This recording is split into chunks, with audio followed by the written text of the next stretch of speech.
Following up in local news, PBS decided to repost an article from the Star Tribune, and it reads, "Number of gunshot victims in Minneapolis is up 90% from last year. Solutions elusive."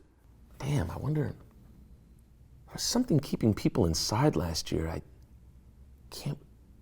wonder what it was.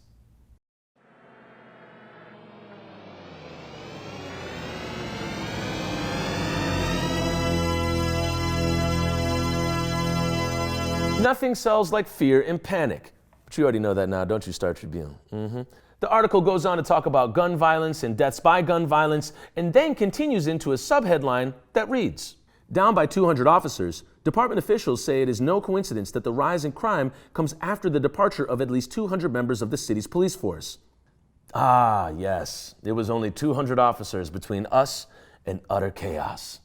Did somebody say propaganda? Anybody? No? Okay.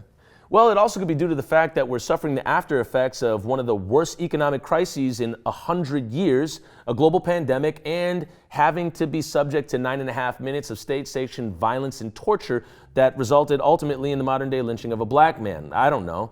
But what do you think? What do you believe is the cause of a 90% rise in gun violence after a year of quarantine? Seriously, tell us in the comments below. We want to know what you have to say before we start leaning in on PBS, Star Tribune, and other major news networks on what they have to say. Seriously, what do you think? Also, I want to take a closer look at this headline. DJ, could you zoom in on that? Zoom in a little bit closer. "Handguns for sale sit behind glass in cases, thank God, at the Stock and Barrel Gun Club in Chanhassen, Minnesota." I'm sorry, PBS, what you saying? Did you just say that the gun problem is out of control? Here's where you can buy more?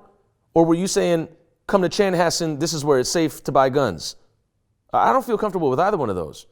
Did PBS and Star Tribune just low-key put out an ad for the Stock and Barrel Gun Club in Chanhassen? Are y'all getting like a percentage of the sales in the next week?